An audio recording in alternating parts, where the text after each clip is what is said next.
packet pushers.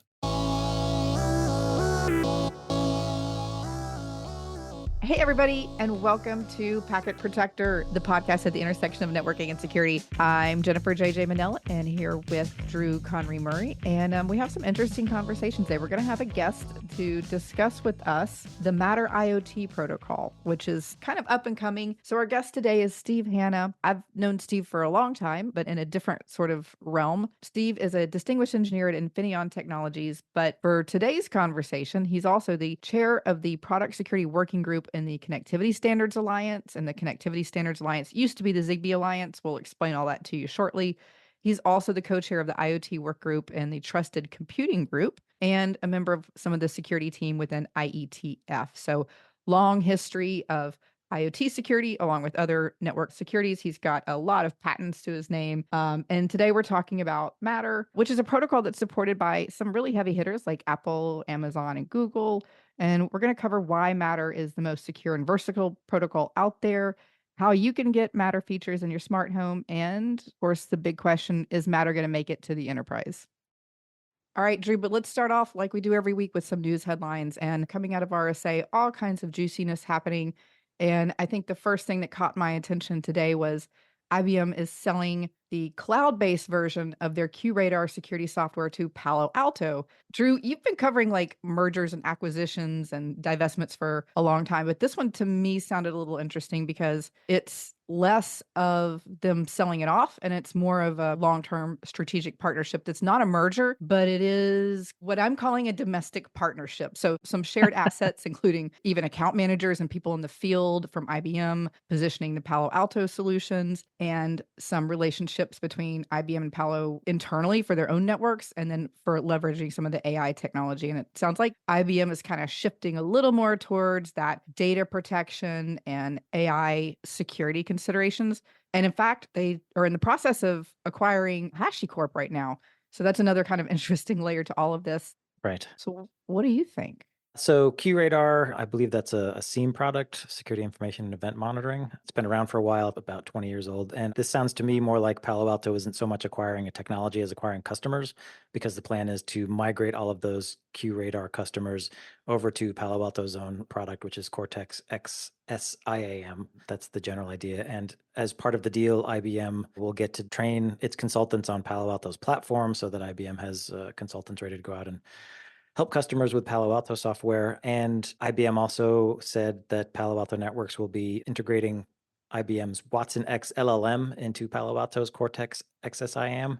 And I think as we see the rise of LLMs and AI-powered digital assistants in these kind of platforms, I think what IBM is looking for is say, look, Palo Alto is using our LLM. Please, other people use it. These other people use it. That is the name of the game right now. With I've seen a lot of the vendors coming out with like weird co-branded Copilot solutions built into their product. So it's interesting to see how that shakes out.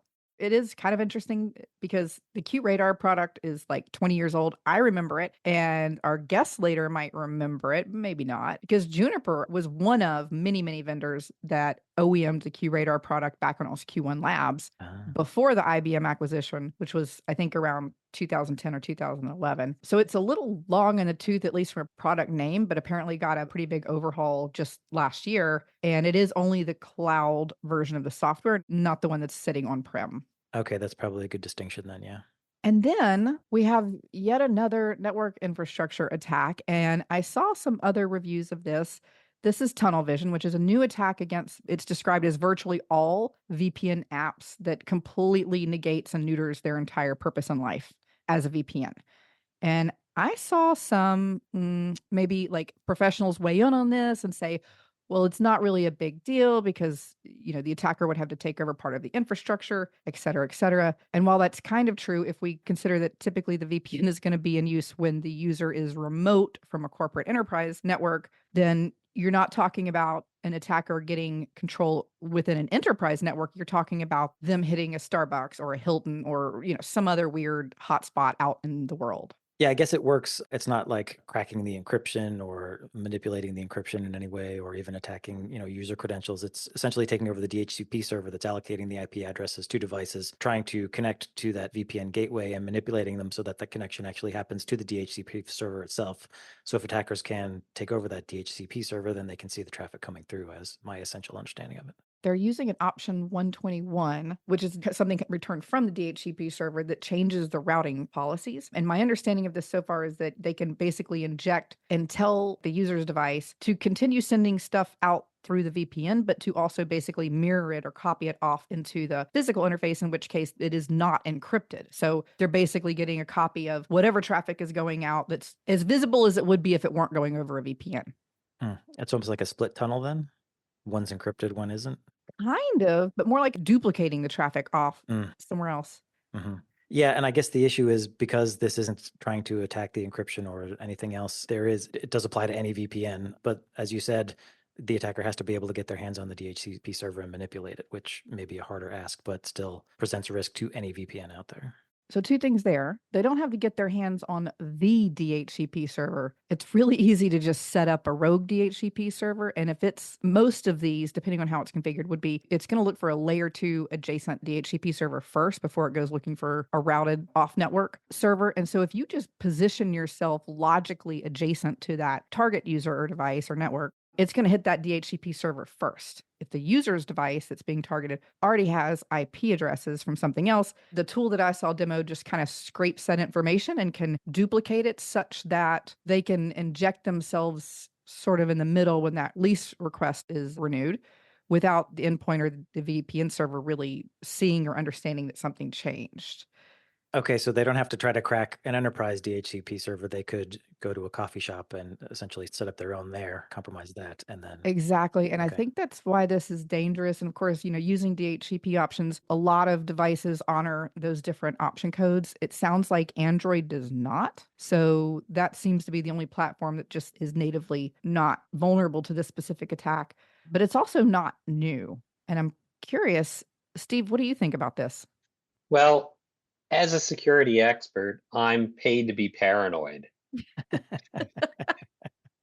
and I'm very good at that. I always use a VPN when I'm an untrusted network, but now I guess I need to be switching on my mobile hotspot and switching over to that. I will say that if you want to keep something really secret, you probably shouldn't put it on your computer. In fact, I would say maybe you shouldn't tell anyone else. If you just keep it inside your head, nobody can read your mind, at least not that we know of.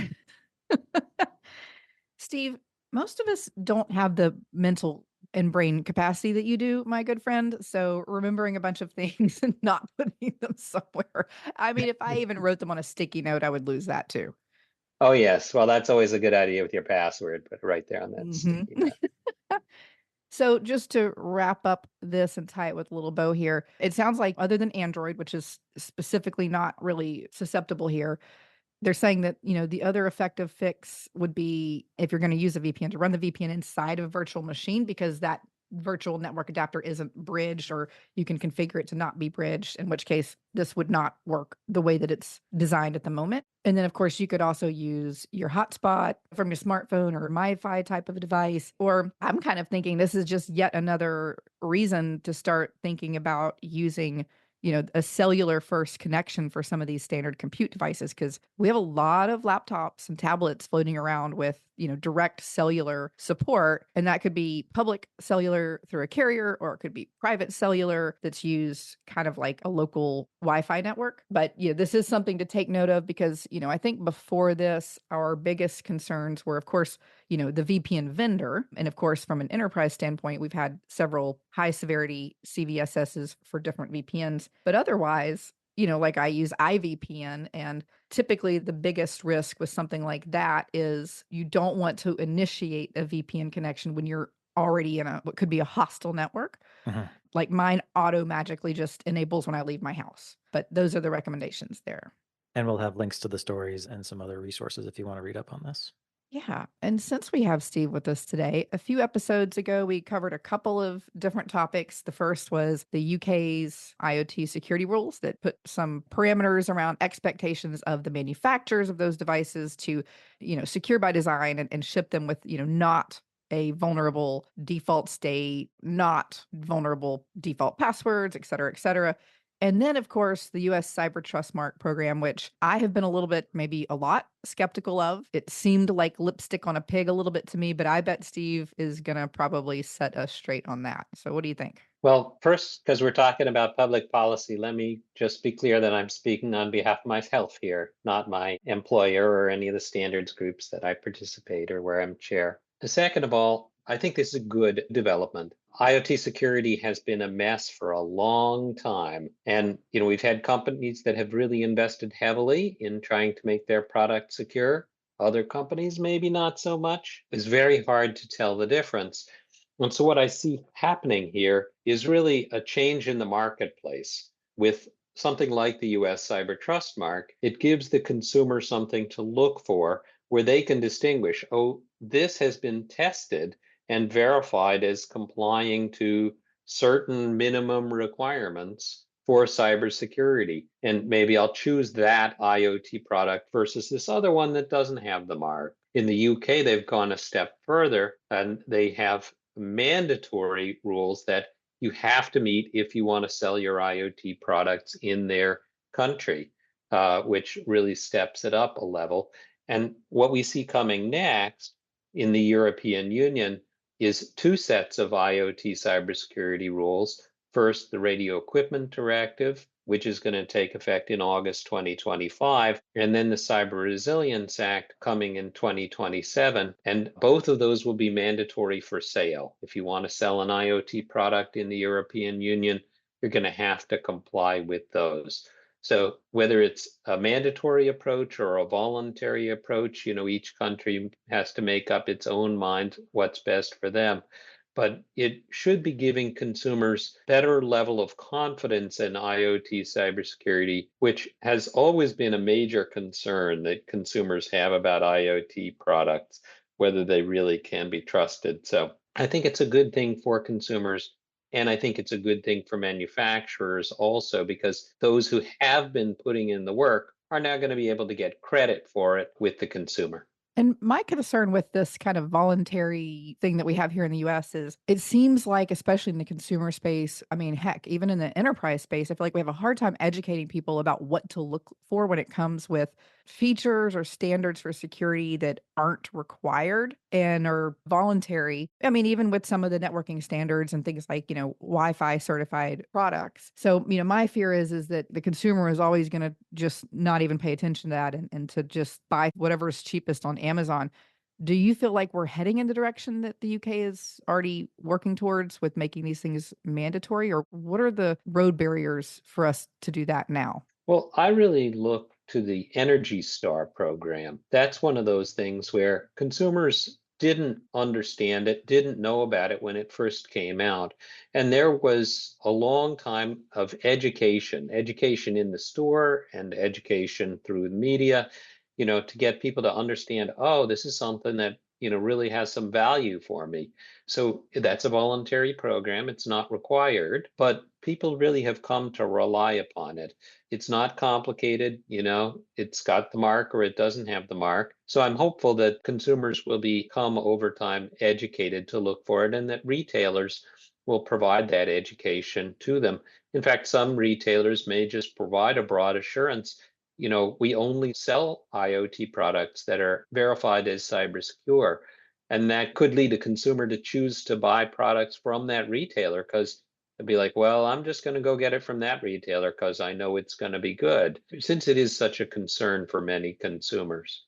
And one of the things we want to talk about today, Steve, since we have you, is this new IoT protocol called Matter. Matter is just a normal English word that has several meanings. So, will you kind of clue us in and set some baselines around what is Matter and the Connectivity Standards Alliance, the other CSA, because we have the Cloud Security Alliance and then the Connectivity Standards Alliance? Oh, there just aren't enough TLAs, three-letter acronyms. I'm going to have to start making up nicknames for them. Yes. Well, first, a little bit about the Connectivity Standards Alliance. Like you said, it used to be known as the Zigbee Alliance, but it's a lot more than Zigbee now. And also, although it's been around for more than 20 years, people may not know it by its new name, Connectivity Standards Alliance. More than 700 companies are members of the alliance now, and that number has grown enormously with the introduction of the Matter standard. It was a little more than 4 years ago that the founders of the Matter effort came together and announced, and this included major companies like Apple, Amazon, Google, Comcast, major companies that are real players in the IoT space, that they were going to come together and create a common protocol for the IoT. And when we say protocol, it's important to understand where in the protocol stack this fits. This Matter protocol runs on top of IP. So because it runs on top of the Internet protocol, it can run over any IP network. It can run over Wi-Fi.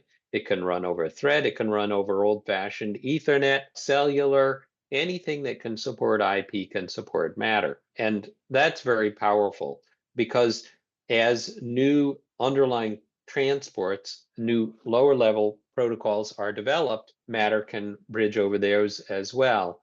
And it can also work even outside the home eventually. So in a lot of different settings, it should have broad applicability.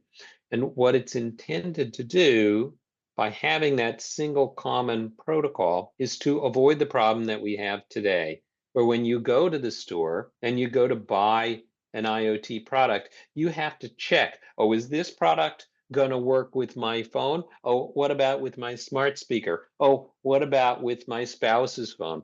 Et cetera, et cetera. You have to look for all these little badges and logos, and sometimes you're like, oh, it almost does, but it doesn't quite. We want to get over that. I want us to get over that too, because I live in a house with someone, I'm an Android and Windows gal. Mhm. And I live with an Apple person. And so half of our smart house is one standard and protocol and connected to my stuff. And then the other half is on his. And we just gave up trying to integrate until we had a better solution. So it sounds like this is the better solution. This is it. That's exactly what it's designed to do. Provide you a secure and interoperable way to use your IoT products, no matter what your favorite cloud provider is and who you want to have manage your home. You can have multiple, in fact, within the same home, because exactly what you described is quite common. And it might not be the partners, it might be your kids. You might have a smart speaker from a different company. It's all right. It's sort of like Wi-Fi in that sense. As long as they support the standard, all these things should work together seamlessly. So if Matter's using IP, why would we need it in the first place? Is it because these other devices aren't using IP? I guess I'm not really clear what Matter's bringing to the table if everything's using IP. If you think about it, IP is just an underlying protocol. You have IP, you have to have other protocols to run on top of it, like HTTPS. That's a secure web communications protocol, Mhm. or SMTP for sending emails, or POP or IMAP for downloading them, or Zoom for that matter, which we're using to record this. Those all run over IP, and they'll run over any IP network. Matter is very similar. It's an application layer protocol for the smart home. It defines the nouns and the verbs that get sent between these different devices. Like if you want to have your light switch send a command to turn on a bulb, well, IP isn't enough. The switch and the bulb have to agree, have to have some standard that lets them agree on what is the on command and how is that sent securely over the IP network from the switch to the bulb. How does the bulb know that it's coming from the switch and that it should trust the switch? How is it encrypted? Because maybe you don't trust everything on this IP network. There might be some sort of sketchy things, or maybe somebody who's visiting in your house and using your Wi-Fi network. So we need to have security for that and many other reasons. But it's providing that common set of nouns and verbs. That is the protocol, the Matter protocol, that's used to communicate among these IoT devices and between them and the cloud connected controllers within your home. Okay, so Matter's not about making sure devices can physically talk to each other over a Mhm. medium, but that they can actually perform their functions over a shared medium of IP. Exactly.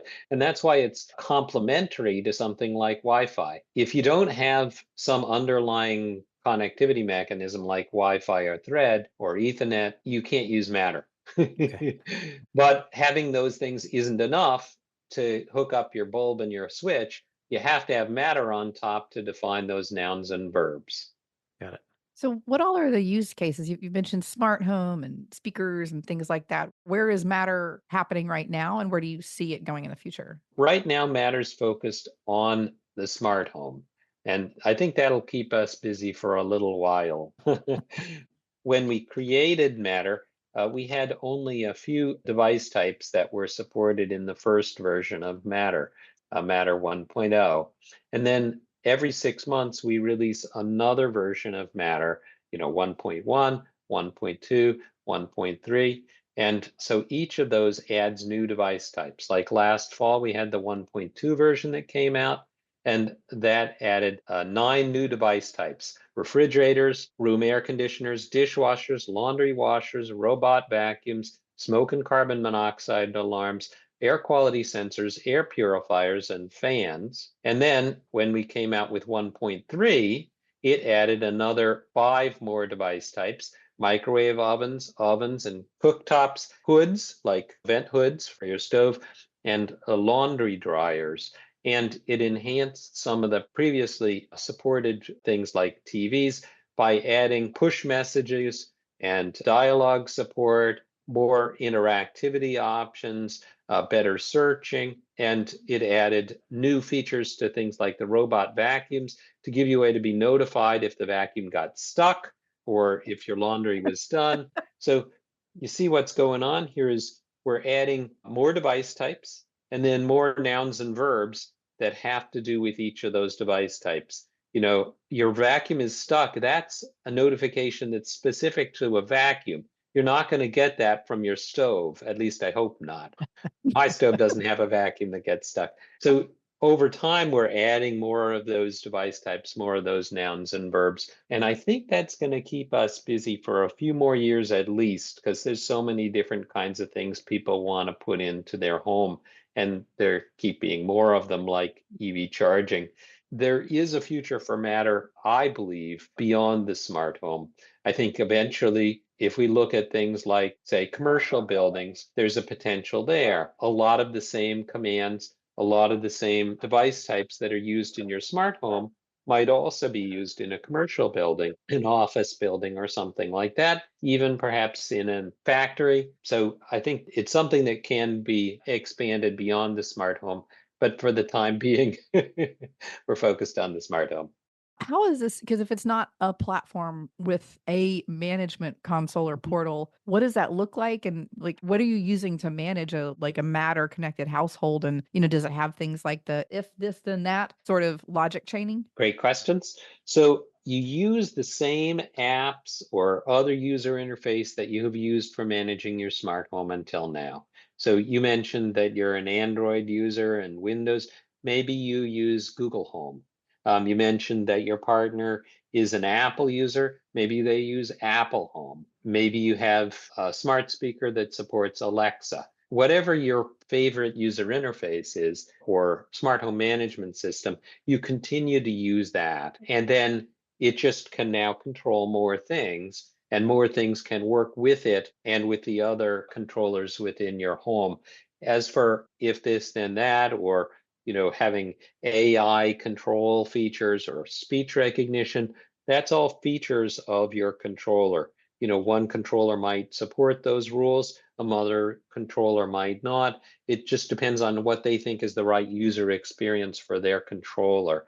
The Matter protocol, it's going to work either way, whether it's being controlled by, a rule that's triggered off some Mhm. sensor, whether it's being controlled by you pushing a button or saying a command, or by some AI. The bulb doesn't really care. It's just going to turn on and off, change hues and colors and brightness and all that sort of thing upon command. So if I bought IoT devices that came out before Matter, Is there a mechanism for backwards compatibility, or do I need to do some kind of software upgrade or just buy new devices? Like I can imagine someone going around the house doing firmware updates on their smart light bulbs, and that might not be much fun.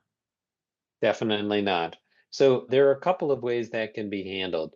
For really old devices, you're going to use a bridge, which is going to do protocol translation. Okay. I've got some X10 devices I bought back in the 90s. I'm still looking for that X10 bridge. Uh, So that's one option for, those legacy devices. Other devices might have the ability to be upgraded to support Matter, in which case doing a firmware update would be the answer. And in other cases, maybe I'm just going to have to settle and say that X10 plug that I got back in the 90s, I'm going to have to get a new plug to support Matter. You have a 20-year-old smart plug? Yep, Wow. use it for my Christmas tree. Excellent.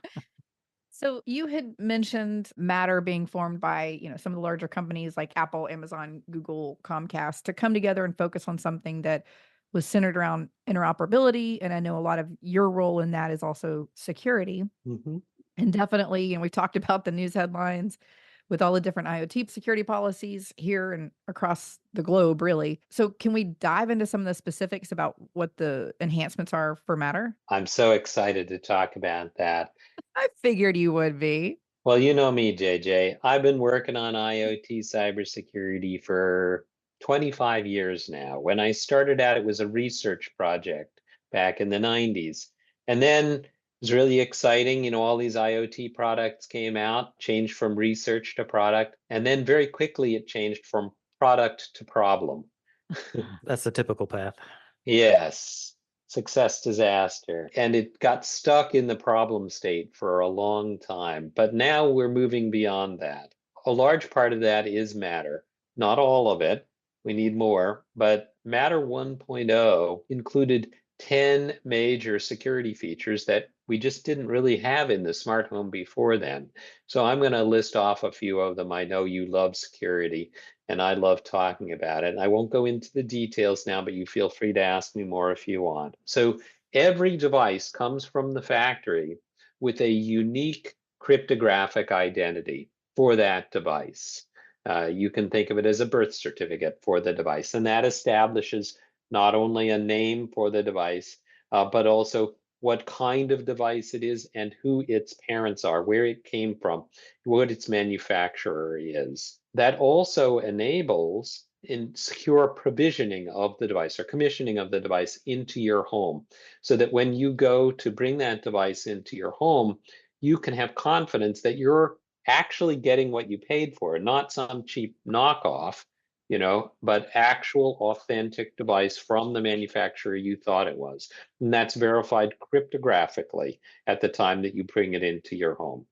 So once that happens, then the device gets an identity within your home, again, a cryptographic identity, public-private key pair, public key certificate tied to a root CA for your home, so that only devices that are authorized to communicate within your home can communicate within your home.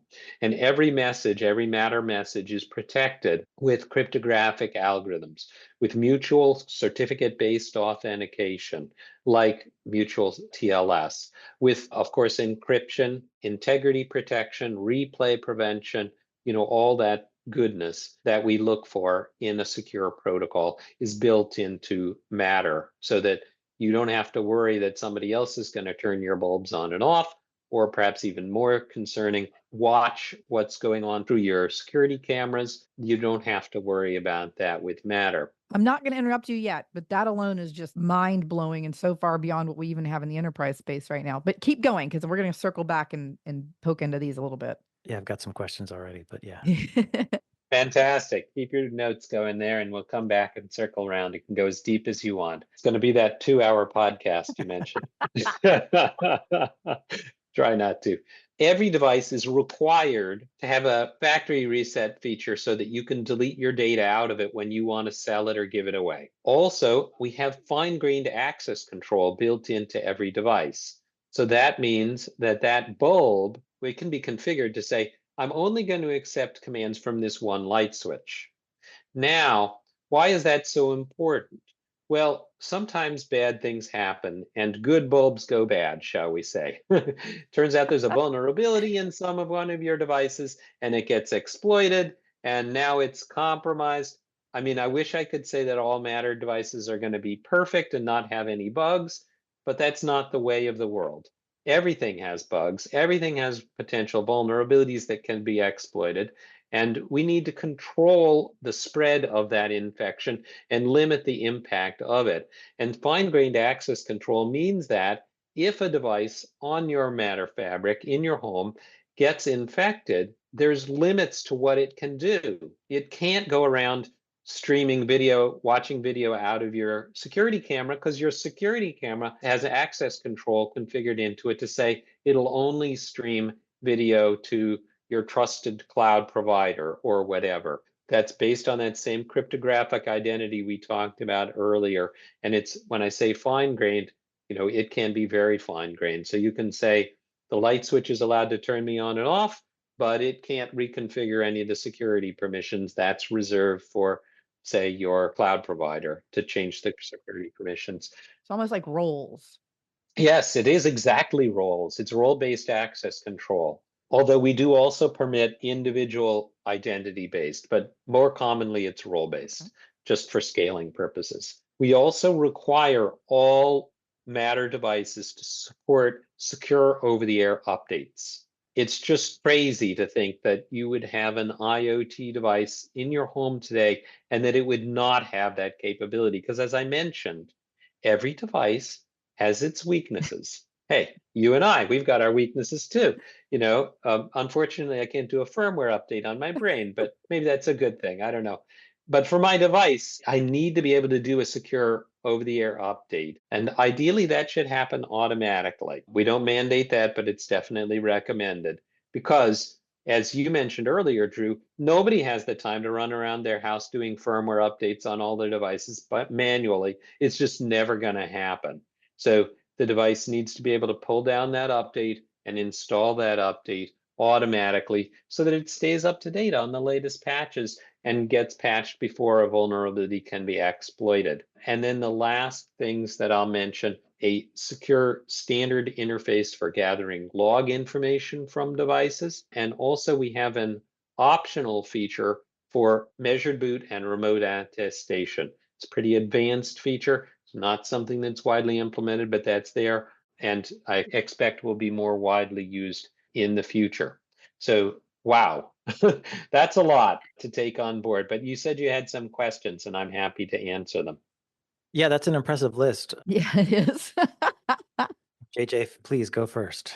Well, I was just going to ask, having read some of the UK requirements and then the cyber trust mark recommendations, does that mean that other than the pieces that are like requiring the education and support and things, from a technical standpoint, does that mean that any Matter solution will already be at kind of that highest level of trust mark? I like to think of these things as complementary. Within our smart home, we're trying to build a secure system to keep our devices, our home, our data secure. And it's similar to what we would do if we're trying to build a secure banking system. To build a secure banking system, we want to keep our cash secure. We need to have secure transport, and we also need to have secure storage for that cash. So the secure transport in our banking system is armored cars, and that's great. And that's like the Matter protocol. It's a secure transport. But when the cash gets to the bank branch, you need to have a vault to put it in. Mhm. And you need to have bars on the windows and security cameras and guards and all that sort of stuff. Otherwise, if you don't have that, you have an armored car delivering cash to a camping tent and leaving the cash there overnight, and probably it's not there in the morning. And that, to a certain extent, is the problem that we have with Matter, which is that the IoT devices themselves, yeah, they might support secure over-the-air update, but does that mean that they have a secure boot mechanism? Okay. That's sort of more than a protocol can require. Does it mean that they have secure storage on the device for those keys that I was talking about earlier? Again, that goes beyond what a protocol would require. And it gets into what we call product security. And that's The working group that I'm chairing now in the Alliance, we just announced in March of this year, 2024, a first version of our product security certification based on the same standards that were used by the UK and the US for their marks, their security marks. And so these take it to the next level. It's great to have secure communications, but how do we take it to the next level? We have a certification program where the device is verified to make sure that it does have that secure boot, and to make sure that it does have that secure key storage, and that it does have secure data storage, and also all those non-technical requirements that you mentioned earlier. For example, having a incident response process that's publicly documented and actually followed so that when a problem is found with the device, it can be reported to the manufacturer and they're obligated to fix it and push out an update. So I view these two things as complementary. We have to have secure transport, and we also have to have secure devices, which are like the bank branches, so that our data is secure not only when it's in motion, but also when it's at rest. Let's pause for just a moment to tell you about Human Infrastructure and Packet Capture, two weekly Packet Pushers newsletters you can subscribe to for free. Human Infrastructure delivers informative technical blogs, links to tech resources and tools, plus IT news stories and new product announcements, all with commentary by the Packet Pushers.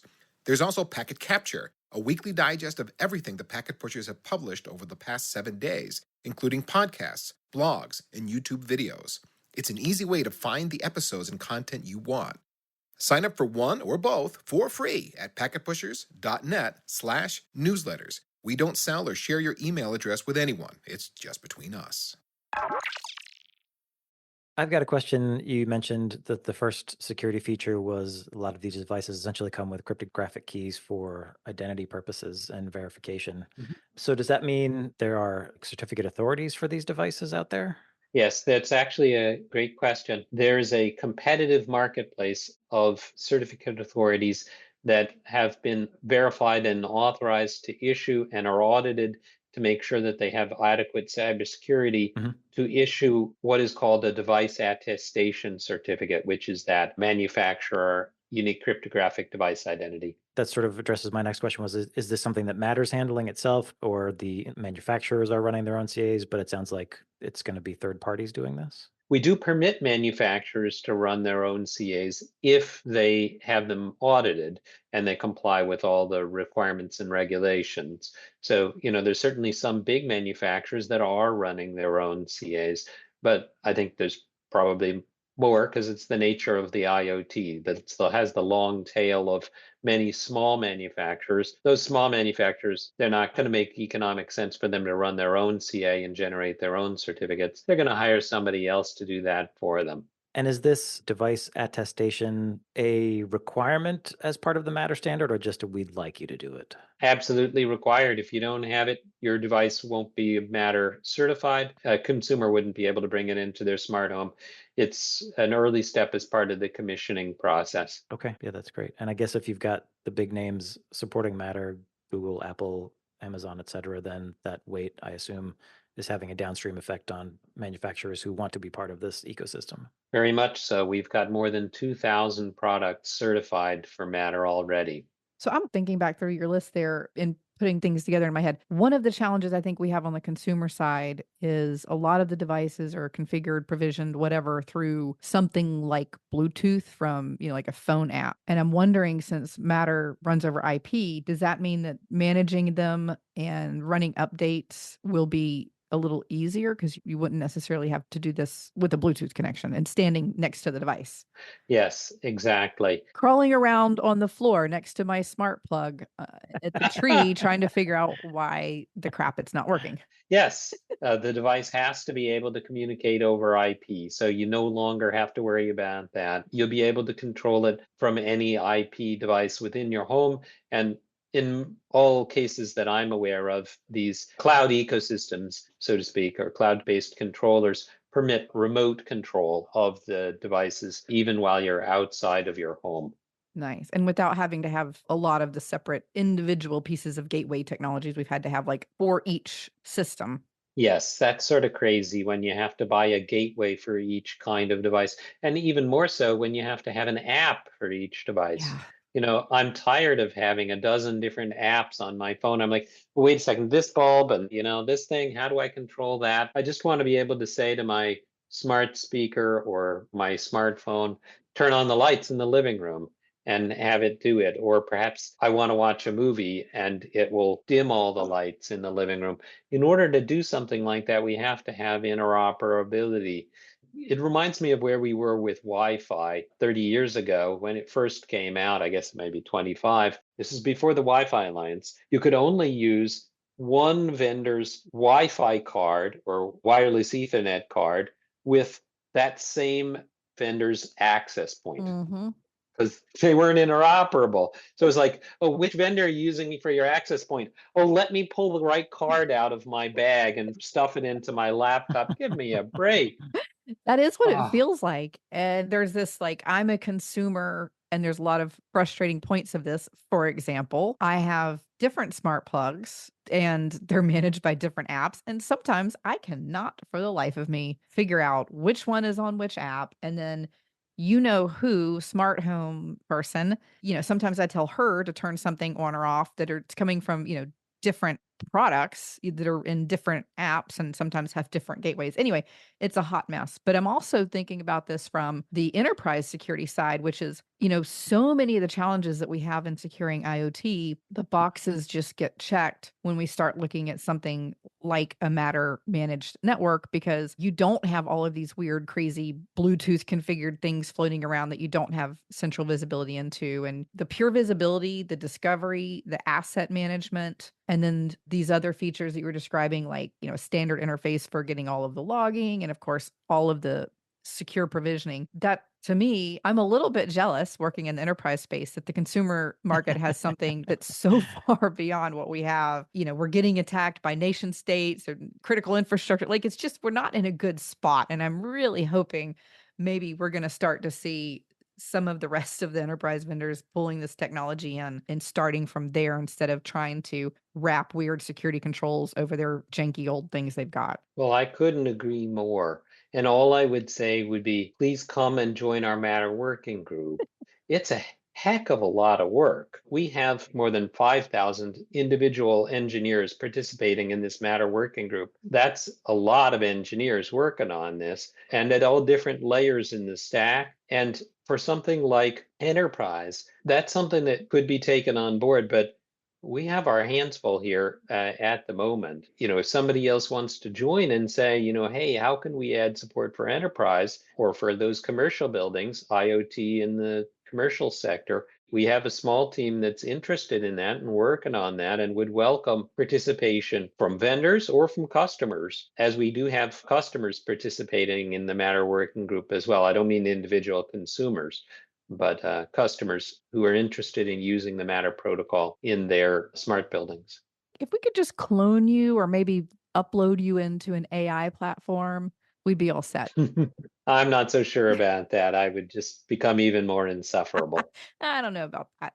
Now, okay, we talked about interoperability and security. So we kind of covered the security part. I'm guessing, you've mentioned a whole rainbow of fruit flavors of IoT devices and manufacturers. We've heard, okay, we've got some of the big heavy hitters already bought into this. What have been the biggest challenges in getting interoperability with all of the different vendors and products out there? And what did you guys do for that? I would say the biggest challenge has been theory versus practice. Mm. That old saying that in theory, there's no difference, but in practice, there is. Mhm. There is a difference between theory and practice. So it's one thing to write something down in a specification and to say, here's how it's going to work, and it's all going to work great together. Well, there's a lot of reasons why it doesn't always actually work great in the real world. Sometimes it's just, different implementations. People implement it a little Mhm. differently. So we have an automated test suite that we use to verify compliance with the specification. But sometimes the specification is just a little loosey-goosey. So even if you implemented it according to the specification, and we thought the spec was perfectly clear, maybe it wasn't entirely clear to everybody. So we also have set up in the last few years an interoperability lab Mhm. to bring in all these products and have staff who set them up and try to configure them and make them all work. It might work great as long as it's all Apple controlling it. But when you set up the Apple controlling it and also at the same time Google controlling it, and maybe Amazon, which is what we have here in our Right. house, put all those things together into the mix. Is it still going to be working right? Or is it a little, shall we say, glitchy? I love the interoperability testing for everything. And I also kind of feel like it sounds like the first guidance that came out was Pirates of the Caribbean, where it's like, arch, more like a guideline. Well, we tried. Let me point this out. If you look at the IP protocols, we're not using IPv1. We're using IPv4 and IPv6 and more IPv6 as we go along. Or look at TLS. That's a security protocol. Are we using TLS 1.0 or SSL 1.0, which was the original version? No, Mhm. we're using TLS 1.3. And that's because we found some problems that we decided we were going to fix. Opportunity for improvement, sir. Always more opportunities for improvement. Yes. I love the fact that you're building security into these products from the ground up. I think that's fantastic. But I'm also wondering, does it potentially become a hurdle for certain classes of devices? Like I can imagine a smart light bulb manufacturer being like, I now have to get this device attestation system set up and secure over air capabilities built into a light bulb. I'm just trying to sell a light bulb here, and the costs that come from this are just too much. So I'm not going to participate. Are there device types that might get excluded because of the potential cost add ons from security? So we've been very careful to make sure that we consider what is needed, for example, low cost and low power devices. We're Mhm. not doing anything that isn't practical and feasible for those devices. That being said, security doesn't come for free. It costs money to pay security engineers to do your secure design, your secure implementation, and then to maintain it over time and to fix vulnerabilities as they're discovered. And if that's not money that you're willing to invest, then sorry, you can't be part of Matter. You can still go ahead and sell your Bluetooth based or whatever it is products, although if they don't meet the requirements of the UK and eventually the EU, maybe you won't be able to sell them in those jurisdictions. That's, their call.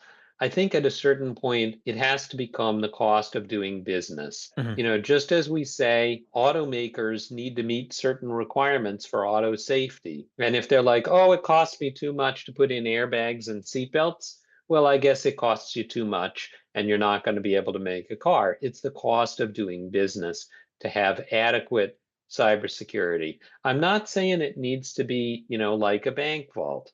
It doesn't. This is consumer setting we're talking about here. And in terms Yeah. of cost of goods sold, we're not talking about a huge uplift, but you're going to need to put some cryptography into that product if you want it to be Matter certified. And is that more than you did when you designed the product 10 years ago or 5 years ago? It probably is. You know, it's a different world.